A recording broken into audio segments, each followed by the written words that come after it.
Hello and welcome to the All 12 Signs video series for the Mercury Retrograde. This is happening in the signs of Virgo and Leo. Isha lama doila. My name's Chloe. I work with card divination, astrology, and as you just heard and as you can see, I channel multi-dimensional energies through my body, and this brings in healing, attunement, and activation codes to the messages that come through in these readings. Now, before I crack on with reading for Pisces, I just want to let you know a competition is afoot that got released and set up with this Mercury retrograde, and this is going to go on until the 29th of August, and there are 3 mini readings up for grabs, and there's a question in the description box to all the Mercury retrograde series that you can answer as many times as you like, in as many videos as you like. So it's going to go up to the 29th of August, which is my birthday. I really wanted to give back. This is the first competition that I've done on the channel. And so I will talk a bit more about that in the reading, but I just wanted to let you know what's going on. So as I said, I'm reading for Pisces. So let's get going. Pisces rising. How you doing, Pisces? So I read for the rising sign. So for those of you who don't have Pisces in the first house, look to the house that it does fall in. Look to the themes of that house, and you want to apply those themes as well as all the other meaning you've got going on in the sign of Pisces to the messages that come through. It will be as if that Pisces energy has now energetically moved to the first house. So when I break down the astrology for the rising sign, it will still apply. You just got to add on your natal chart meaning on top of it. Ooh, cards are very jumpy today. So this is a reading for the Mercury retrograde. It's happening in the sign of Virgo and Leo. I'm going to be breaking down the astrology for Pisces rising, and as I do so, all these cards are going to go everywhere. And at the end of the astrology, the guides that I work with, they're going to move all the cards around, and then they're going to do some energy work, and they'll put the cards into the 3 piles. And the 3 piles are, what is the overall theme and intention that this transit wants to bring into your life? Pile 2 is what's the challenge and how to work with it, because obviously retrogrades, they can be a little bit difficult. We're going over territory 3 times. There can be sort of crossed wires, especially with a Mercury retrograde, and it can often bring up things that we really need to look at in order to bring nuance and depth to this area of our lives. So that's what's showing up in pile 2. Pile 3 is how to amplify and work with this energy and really integrate it and expand. So those are the 3 piles. Now, I've done a collective reading. This is where I've broken down the astrology of what a retrograde is, Mercury retrograde in Virgo, in Leo, the transition between the 2, the overall themes with all of that, how the astrology on the pivot points of the days of activating each part of the cycle are influencing what's going on here. I also did a collective tarot reading, so you might want to check that out to get a deeper understanding about what this retrograde is all about. And so that will give you more knowledge and more information. I have put in the description box all of the dates, all of the degrees, all of the decks that I use, as well as the competition question. So there's a new competition, first competition on this channel that's been activated with this retrograde series. It's in alignment with the themes of this retrograde, and it's going to go on until the 29th of August. And you can answer the question as many times as you like. As many videos as you like, and there are 3 mini readings up for grabs, and after my birthday, which is the 29th, I wanted to give back. I will be intuitively guided to the names that for the readings. And the question is, what is it? What bit of information, what idea, what construct, what thought process, what idea, what perspective just helps you accept this 3D incarnation, right? Helps facilitate your 3D experience and helps open up your heart space that finds more joy and more hope in the world. And that can be really difficult at the moment, given everything that's going on. So I really wanted to have a question where other people can see what other people have written, and they may get some inspiration and support and help from that. So go check that out, and good luck with the competition. So So Pisces rising. Where is this getting activated for you? Well, it's starting off in Virgo, and this is in your 7th house. This is opposite your sign, Pisces, in the house of the other. Now, the other can be business partners, one-to-one clients, your therapist, intimate friends, longer-term committed romantic relationships, as well as your relationship with Source. So this Mercury retrograde is starting there, and it's then going to be going into Leo. So Mercury retrograde.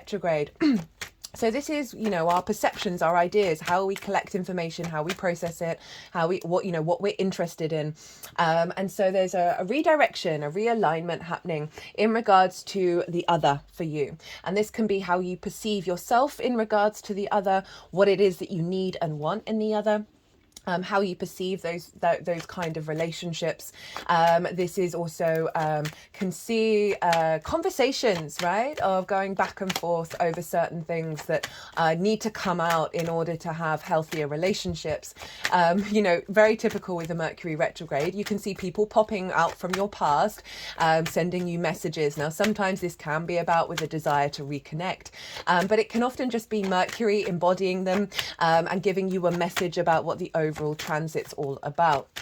So I can see this as a elevation of your connection to Source as well, and like what information you process and pick up from that.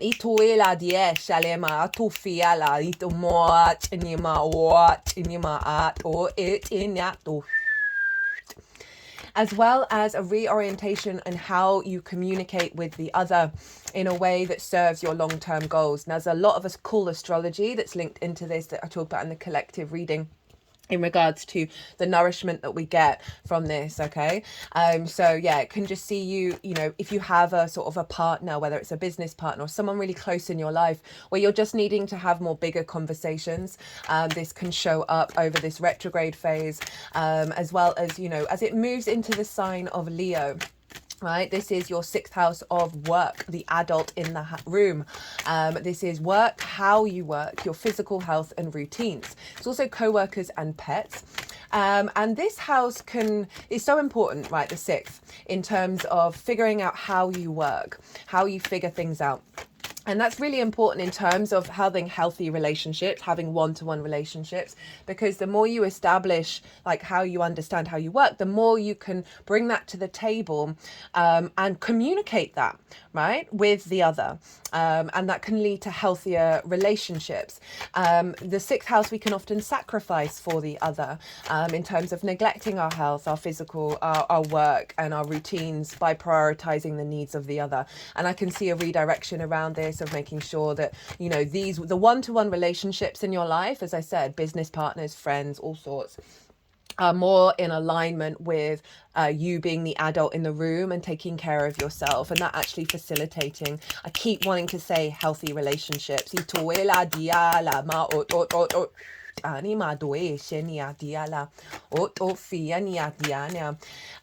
might be conversations with a business partner about the way you both work together, and having, you know, a space around that. This is about you processing, you know, having got downloads from Source, with Mercury being in the 7th, moving into the 6th, of then you being able to put them into practice, right? And getting inspiration around the way that you work. Maybe some clues and signs of, say you've got a physical health problem, of getting clues from Source that then you can go over and reassess when it moves into the 6th.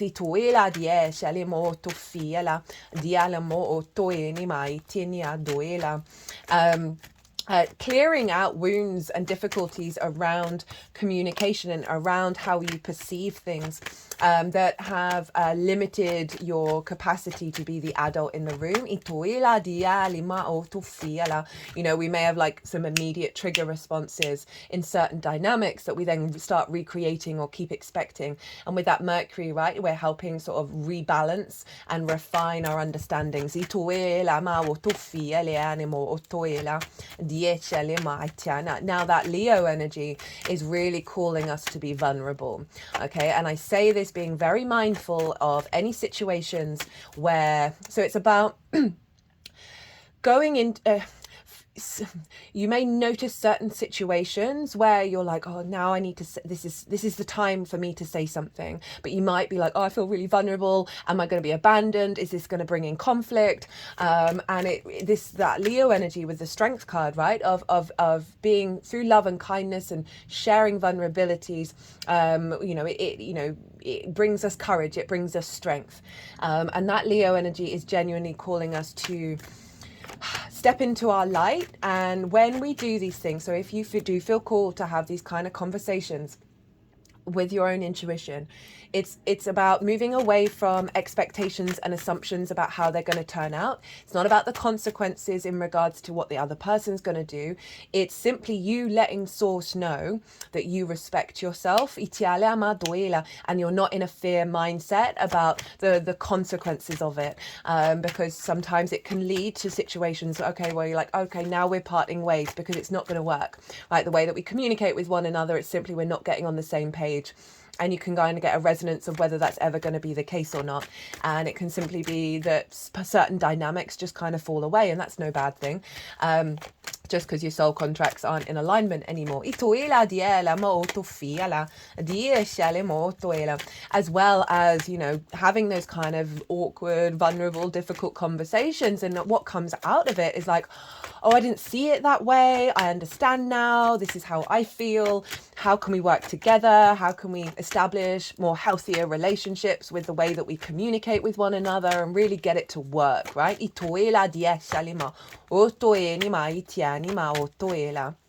Di shania di tuni mautu ini adashele maiti ale madela di ala mautu fiele madiale mautu ela ishi ale mautu. They're really chatty. Ituela di ala mautu fiada atatini ma. They're doing some work around the throat chakra. Atuela di ala ma ela madushani ma utu fiela di shini moto ela di ani moto ela. And so that seventh house energy is opposite your Pisces energy of how you embody yourself through your actions and your deeds. It's your body and your character, your sense of self. It's how you navigate these cosmic waters. It's the lens in which you do so. And because this is in an opposition, it can highlight where you're out of balance.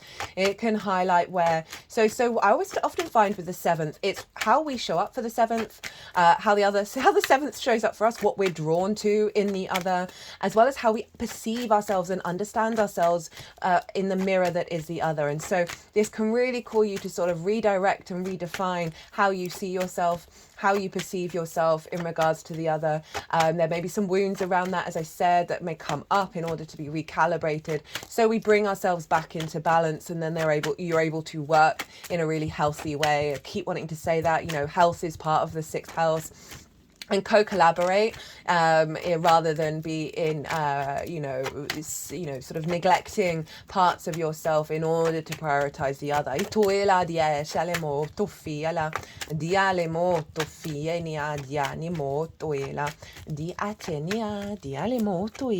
Now, Mercury rules Virgo, so it's influencing Virgo. Whatever's going on with the ruler of a sign is influencing the sign that it rules. And so Mercury is also influencing Gemini, which is squaring your Pisces energy. And so this is your roots and your foundations, the fourth house, your ancestors, both blood and soul lineage, your parental figures, the roof over your head, the things we do in private, your home life. Diala diesele motoela etania doish. Okay. The things you do in private and your home life. It is your root system. So I see a tree in the natal chart, right? The roots, our root systems at the fourth, the balance of the trees that it's able to expand are the self and the other, and the top of the tree is the 10th house, the leaves striving for the sun. So we need a healthier root system in order for the tree to flourish. And part of the balance for the tree, right, is making sure the self and the other are in alignment. Right, they're in harmony with one another. So we've got this influence of Mercury over in the seventh of bringing a healthier relationship dynamic with the other into your being so it works well. And that's feeding into your roots and your foundations. It's feeding the nourishment and the nutrition and the nutrients into your roots, where you're feeling a little bit more in your power, confident within yourself by perceiving and expressing in ways that are more inherent to the way that you work and the way that you understand yourself, that Leo bright sun energy. And then that's feeding into the Gemini energy. This can also see some deep healing around wounds with the ancestors and with your parental figures, because there's a lot of trauma in the fourth even. And so we learn certain love languages from our parental figures, and that can see us neglecting that sixth house. So if you faced certain levels of neglect, it's all relative. We then recreate that in the sixth, right? And we then put those relationship love languages into the way that we are in partnership with others. And there can be some wounds around that, whether it's from your parental figures or from the ancestors. That Mercury, because it rules Gemini and rules those ancestors, well, not rules them, but influences them. It is giving a sense of clarity here that is taking you out of these formations and pulling back some of those layers. You want to look to where your Mercury is and what house it's in, and the themes of that house, because those themes are likely to play a role in what's going on with this Mercury retrograde, because Mercury, your natal Mercury, always gets activated with every Mercury transit. So that will add on more of a personal understanding to the message, to the transit that's happening here, that goes beyond this general reading. Obviously, there are layers to that, right? Who rules the sign that Mercury's in your natal chart, and so many things. But that will just sort of add a little more personal energy, right? So cards are all out. The energies that I channel, they're going to move these cards around. They're going to put them into the three piles.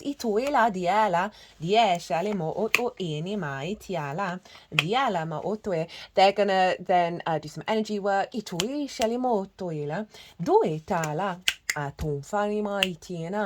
And then we're gonna bring the tarot into the astrology. Diala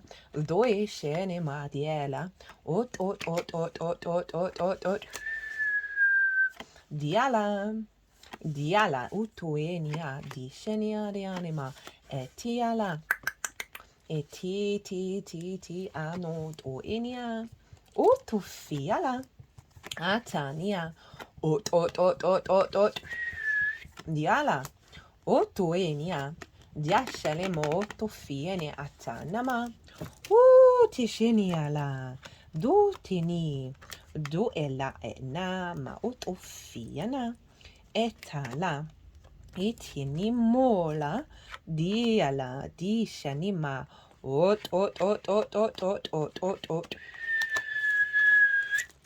ishenia atali atanama doela di shanimo toela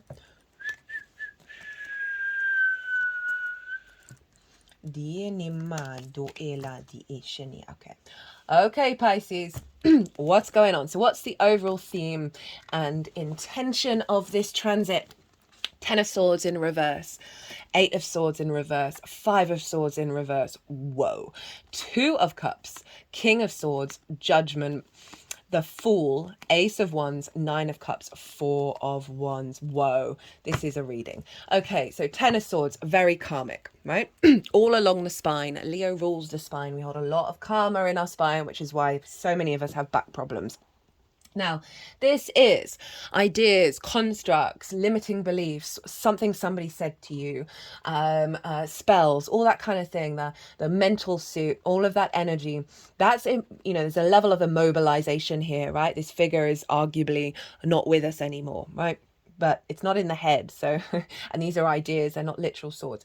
So there's a sense of what's limited you in terms of very karmic cycle, what's stopped you from getting up and going and being yourself and moving around, right? This sense of freedom.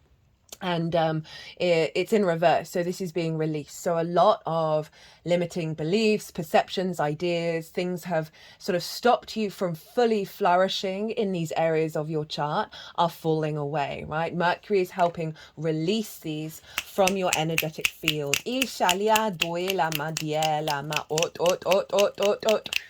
Now, for some of you, right, having Virgo in the 7th, Virgo...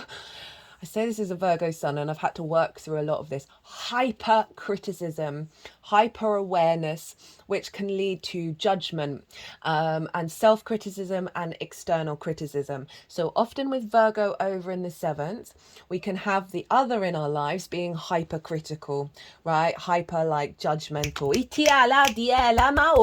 That's just one part of the Virgo energy. It's not all of it. But in terms of this, it may be that certain relationships in your life have just felt like it doesn't matter what you do, right? There's just barbed words being thrown at you that means like, how can I even move or do anything because you're judging everything that I do. Italia toela, dice la moto fia la matia tanima toela, itinia du fala madia shatania utu ela. Woo, they like that one. That was pretty powerful. That's not going to be for everybody, but there's an element of that, whether it's very subtle or not, that there's these these ideas are falling away, and also limiting beliefs that you have from, you know, your ancestors, from your past lives, that means you cannot fully be embodied when you are with the other and right really be in your power. Eight of Swords in reverse. This is Jupiter in Gemini. And this, I love this card because it highlights where something's an illusion.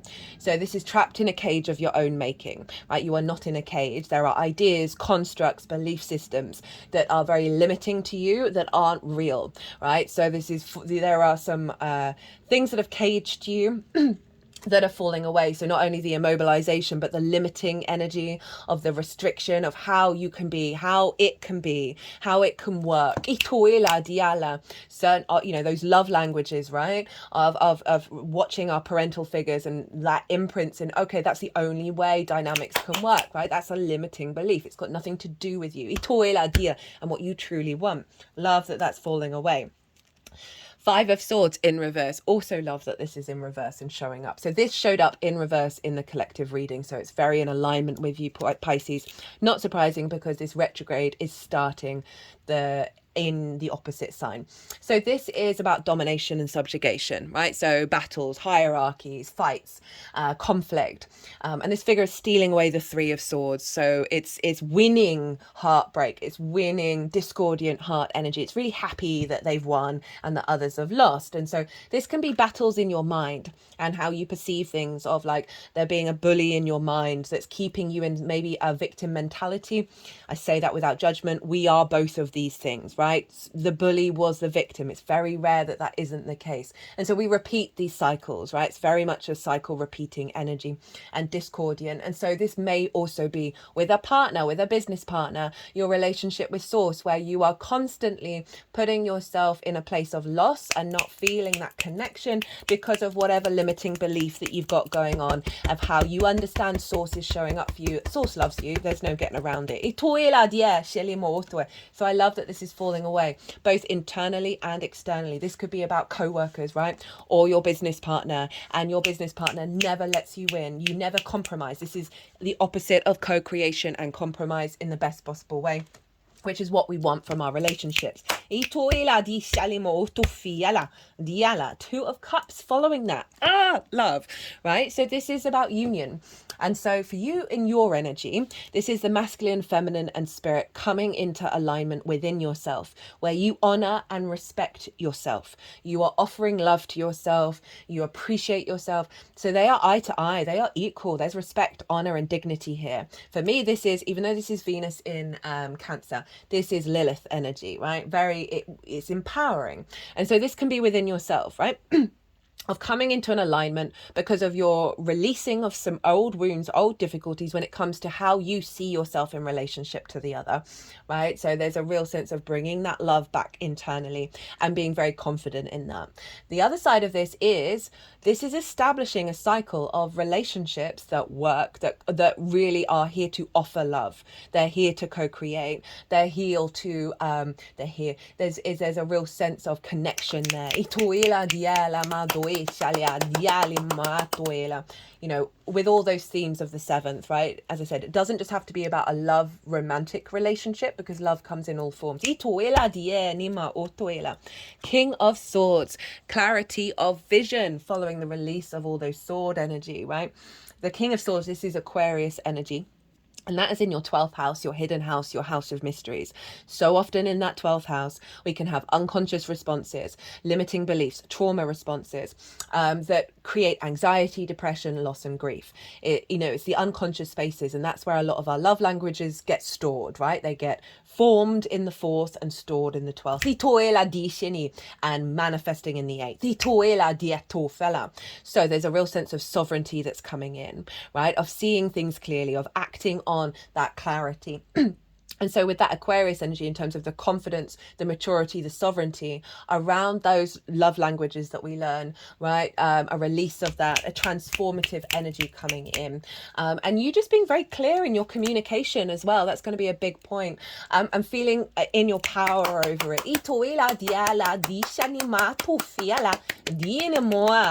Overall, this symbolizes a leveling up of the communication between you and the other in a way that works. Because it's a mature energy. Judgment, hello Pluto, also in your 12th. So this represents an ascension of everything that I've just talked about. So these are the dead. These can be old versions of self, your ancestors, blood, soul, lineage, whatever it is. They are grey. That represents wisdom, and they are ascending out into the next level, into the next frequency. They're releasing wounds that have kept them stuck on the energetic field, right? In a sense of discord, and this angel is raising them up. So there's this level of ascension, of letting go of old things in order to expand and ascend your frequency in relationship to the other, your understanding of how you work, and overall just really releasing a lot of old wounds.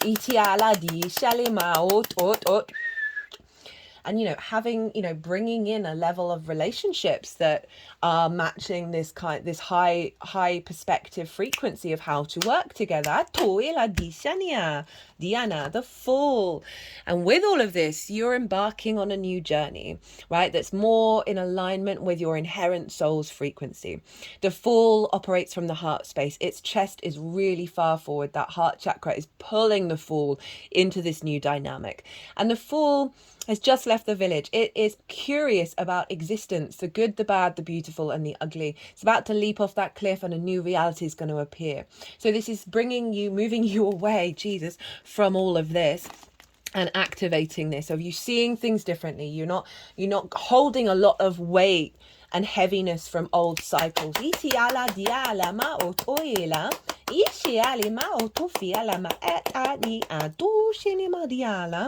Ace of Wands, vigor, passion, drive, motivation, transformation, a renewal of your fire energy, right? I see this is, right, fire is Leo. So a new beginning, a renewal of being the adult in the room and having a lot of energy around that, and really finding new passion and drive around that is fueling the other, right? Like a rekindling. That may be rekindling with relationships that you're already in, or bringing in a vibrancy and a new framework, depending on if things are falling away or if you're activating. So often it can just mean that people just fall out of your life in a really healthy way when we go through big shifts. Or it can it depends where, or whoever you're engaging with, wherever they're at on their cycle. It's got nothing to do with you, by the way. It's their path, that their path just isn't quite in alignment anymore because of the work that you've done, and that's fine. And so that can then bring in this fresh new energy, that because you've gone, right, no, this is who I am, this is what I need, this is how I'm communicating, and it then brings in frequencies that then match that. Nine of Cups, feeling good. This is all about gratitude and abundance and emotional inner alignment, right? When we are grateful, finding those moments of getting out of the bed and saying, I'm so glad I slept. I'm so glad I've got a pillow. I'm so glad I've got a roof over my head. It's those kind of constant gratitude energies of like, I'm feeling abundant. Everything is great. The more that we step into that energy, the more that we get confident and in our flow, right? We're sort of, oh, life's not too shabs, right? But overall, this is saying a renewal and inner alignment of your emotional body. But you're feeling really confident, right? You are sort of standing in your power and you're able to express and communicate your aligned emotional body without in a fear state, without being in a fear state. So you're really being very open about your flow, your love, your intuition, how your emotions are in that moment, and you're able to be really confident about that rather than sort of withdrawing and hiding and being in this energy, right? It's also the wish fulfillment card. So for some of you, this might be a wish coming through. I'm always really mindful of saying that.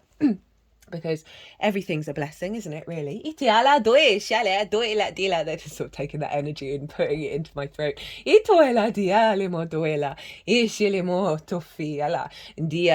Four of Wands. So this is a milestone energy for some of you. This is about a leveling up of commitment and working together, right? So this for me is the harvest. But to get the harvest, you gotta go out in that field and you gotta do the daily grind. And there's lots of people here, so there's a sense of working together, of collaboration and celebrating together. So this can be in terms of relationships in your life, getting an upgrade, as well as relationships in your life where you work together, where you celebrate together, where there are things to celebrate. I can also see this as you just really getting into right alignment around what you need from a relationship and how you work, and being able to celebrate that, even if it might not mean that you have those relationships in your life. It's all going to depend. That it's a reorientation of your capacity to welcome that in. Some of you, this might be marriage, right? Because the Four of Wands does kind of symbolize that. Or if you've got a project that you're working with one-on-one with someone, this could be about celebrating that at the end, with the how this all manifests. Okay, the challenge and how to work with it. The Devil. Three of Swords, Six of Wands in reverse, the Five of Cups, and then we've got the Queen of Cups and the Two of Wands to work with it.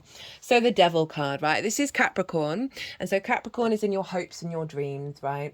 Reaping the benefits from your 10th house, how you interact with what you're connecting to in terms of communities. So there may be some restrictions and limitations that have blocked your capacity to be with, for your hopes and dreams to manifest, getting the benefits from your 10th house in regards to, say, clients or business partners, or having a healthy relationship that works, that means you can hope and dream together. Now for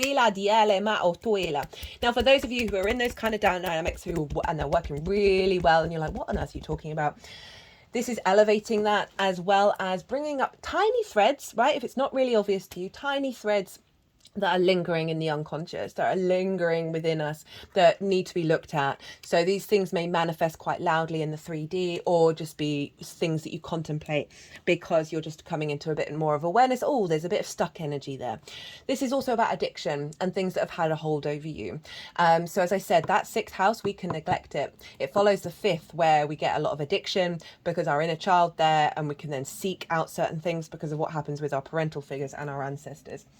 And so there can be a lot of addictive relationships, of feeling bound, feeling trapped, and not getting the nourishment and nurturing that you need. Or just follow. So say you're drawn to withholding people, right? Because perhaps a parental figure was absent or withholding, and therefore you see that as a love frequency. Your deep-rooted energy from your early years sees that as love. And that's a really difficult one to break, right? There's lots of other examples. And the Devil card showing up is going to highlight that, right? And show you that. And you've got to make up your mind whether you want to put that down, you want to transmute that energy, or you want to keep in that cycle. we've got, I would say we've got free will, but I'm not so sure about that. The jury's still out for me on that one. But this is saying those kind of dynamics are coming up in order to be released, right? So, you know, I kept saying healthy relationships. This is not a healthy relationship. So it's a really powerful card, by the way. I have a very positive outlook on this card, but that's not what's coming through, because this is Capricorn. This is masculine fertility, earth energy. Before the horn god got taken over by the Christians and turned into the devil, it was Pan. It was the masculine fertility frequency from many of the earth traditions, right? Very powerful, potent, fertile energy. And it's about creating in the 3D world from that place of power. It's also Capricorn. It's long-term commitment. Ceres is over in the sign of Capricorn. She's very prominent in this retrograde, as is Venus. So you might really want to go check out that collective reading where I talk about that, because it makes this make even more sense. So it's about reclaiming that power and that level of commitment. Saturn rules Capricorn, very commitment energy. Saturn's currently in your sign, Pisces. So it's blockages around that level of commitment, and taking care of yourself in the long term. We then have the Three of Swords. Well, we know what this is all about. I mean, it's not just about romantic relationships. It's about any idea, construct, limiting belief, something that someone said, your perception about something that distorts your heart's frequency. Leo rules the heart. Right, Mercury is obviously very much linked into the air suit. That there is either situations that feel like this, where you're like, oh, that relationship just blew up. Just be patient. Right, allow yourself time to digest and give yourself room to breathe with a retrograde. But in general, if that's not relevant, this is about these themes, just you working through them, right? You're going, okay, I see what this is about and what this is about, right? And it's blocking your heart energy, and Leo rules the heart. So it's really saying that there's maybe some blockages around you being able to be the adult in the room because of all of this that are coming to the surface for you to work through, right? We then have the Six of Wands in reverse. This is all about recognition, validation, and celebration for the work that you do. This is the victory card. This figure has just gone out and done a difficult thing, and now the people are throwing them a banquet, right? They're not having to do it. There's a real sense of recognition for the work, right? Leo, fire energy, and it's in reverse. So wounds around the work that you put in, whether that's business, whether that's friends, whether that's romantic, and not getting the recognition, right? It's not that we do these things to get recognition, but this is about healthy give and exchange, but with the other, right? Of Leo, there's an element of with Leo that we want to be seen, we want to be loved, we want to be appreciated, because we want to do that to other people, and it's a lovely thing to give, and it's a lovely thing to receive. And this showing up in the reverse is saying you haven't perhaps had that. You haven't perhaps had that recently, or it's a wound that's really deep rooted where, you know, you put in the effort, you put in the work, but, you know, say your partner, whether it's business partner or romantic partner, is going through some difficult times, and you give a lot of nourishment, a lot of support to help that person, and then you go into difficult times and you get nothing. Oh,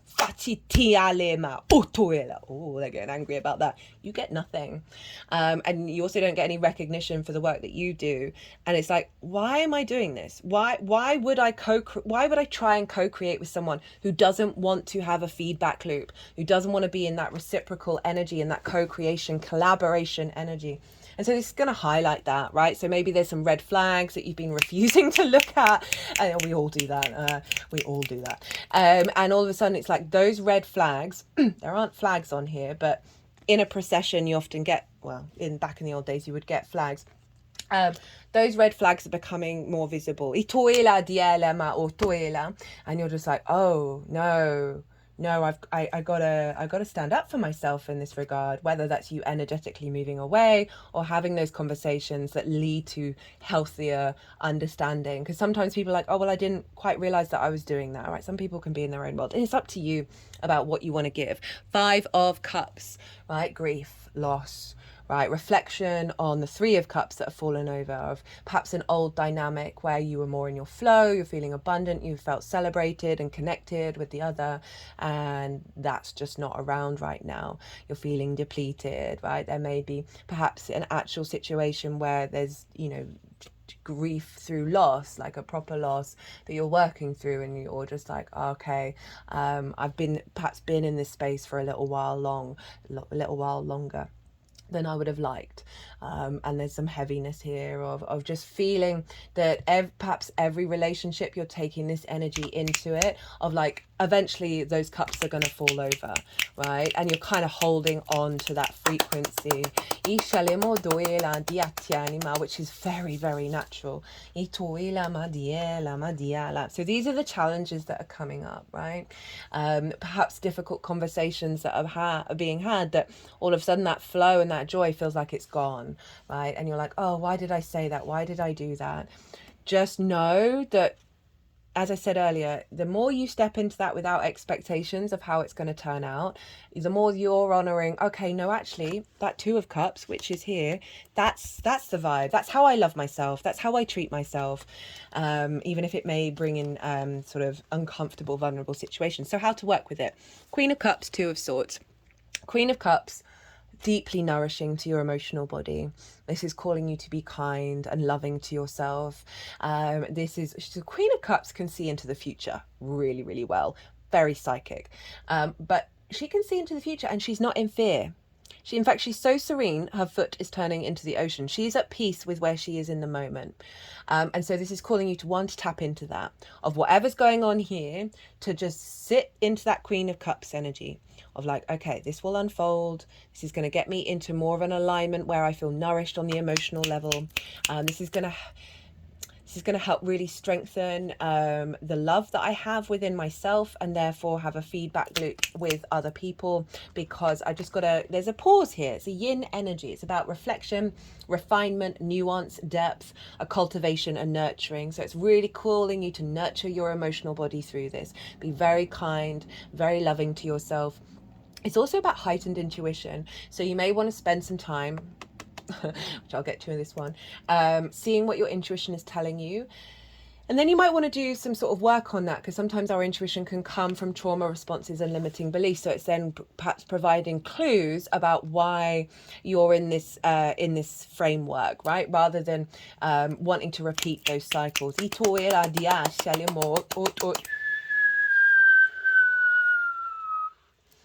Two of Swords, Moon in Libra. This is calling you to go inward. It's another pause card, right? This figure has got to a new landscape. They are in contemplation of all that they have experienced leading up to this. What do they want to take with them? And they have to go inward and connect to their intuition, to their water body, because of that very calm water behind, and see what they want to bring with them into the new landscape, and who do they want to be in this new landscape, and by going inward and exploring that. So these are kind of two pause cards of saying you just need to reflect.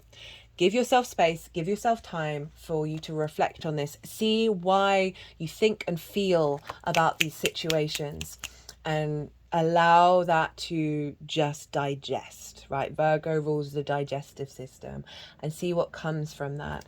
But it is just saying, just breathe, basically. Breathe into your emotional body. Fill your emotional body with love. How to amplify Part 1. The High Priestess, the Queen. Actually, no, I want to talk about the Emperor with this, because this was at the bottom of the deck, and this is Aries energy. This is being sovereign in your nature, knowing your own divinity. This is about you honoring your experiences and the wisdom that you gain from them, but it's very empowering energy. So what's going on here is getting you to be in this empowered state. You have Aries in your second house of your values, basically how you value yourself. It's also your skills and your tools to manifest regular income. So there's something really here because of what's going on here. you are stepping into your power, right? There's a level of sovereignty that's coming in that is reconfiguring how you perceive and value yourself based on the other, that is getting released in order for you to be very confident of, this is how I value myself, and I'm going to show up and I'm going to do this and I'm going to be okay no matter what happens. Right, how to amplify this. The High Priestess, again, a very intuitive energy. The High Priestess is a higher self manifest. This woman knows she's drawing towards her that which will bring about abundance and fertility, represented by the pomegranates and the palm leaves. There's a sense of balance here between the material and non-seen world, right, with these two pillars, that she's in union, she's in alignment, and she has a deep knowing within her that all will be well. You are drawing towards you that which you need, even if it might be some difficult situations, in order to get into that abundance, because we've got to work through some stuff, right? This is the Moon's card. And this is about our emotional body, our intuition, whether our needs are being met or not. How do we give and receive nourishment? And so this is calling you to go inward, right? And see what your intuition is telling you about those needs, about that nourishment. And so this could be a practice along with this of like giving yourself some space every day to tap into your High Priestess energy, to tap into going inward and seeing what is naturally coming up without you over planning, over anxiety, working things throughout of like, am I going to miss opportunities? Is this not going to work? Try and release as many of those kind of questions that we can fall into as possible, because this is saying, this is calling you as well to tap into that knowing, right? To have a practice. You could have a meditative practice of going, I know I'm drawing towards me that which brings me abundance. You can repeat that over and over and over and over again, and really trying to integrate that sense of, I don't need to panic.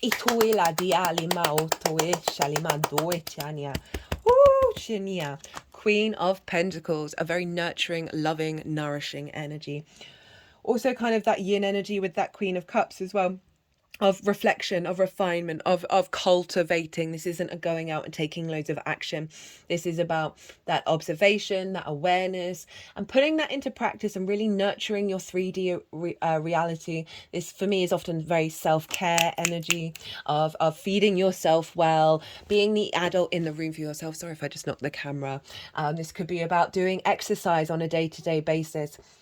That's helping regulate the body, that's helping clear out any worries and fears that may be blocking being able to tap into this subtle energetic field. So the Queen of Pentacles is also really good at giving advice. So it's calling you to like, how would you advise yourself if you were a friend talking to you, right? That can often shift our perspective. In regards to like sort of project energy, right? This is calling on you to spend time. It's not about presenting it and taking it out in the world. It's like cultivating every day, spending some time in the 3D realm, building something. Whatever that is.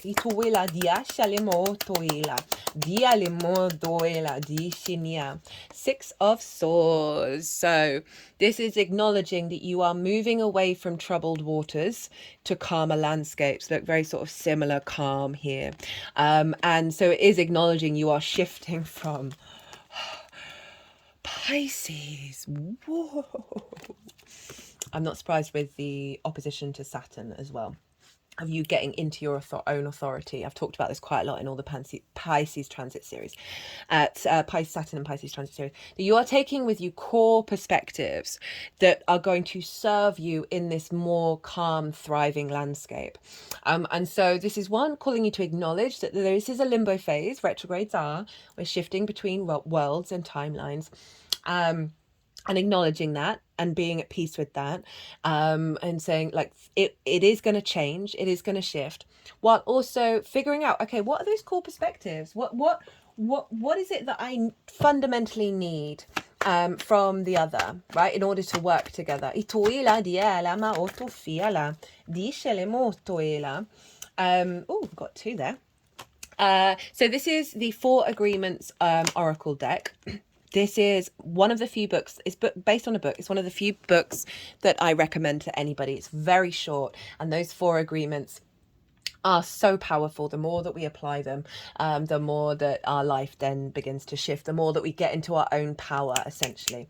And so this deck was given to me by a Gemini rising, and the author of the book has a Virgo sun, so very mercurial. So first up, we have always do your best, take your life and enjoy it. I talked about that self-care energy.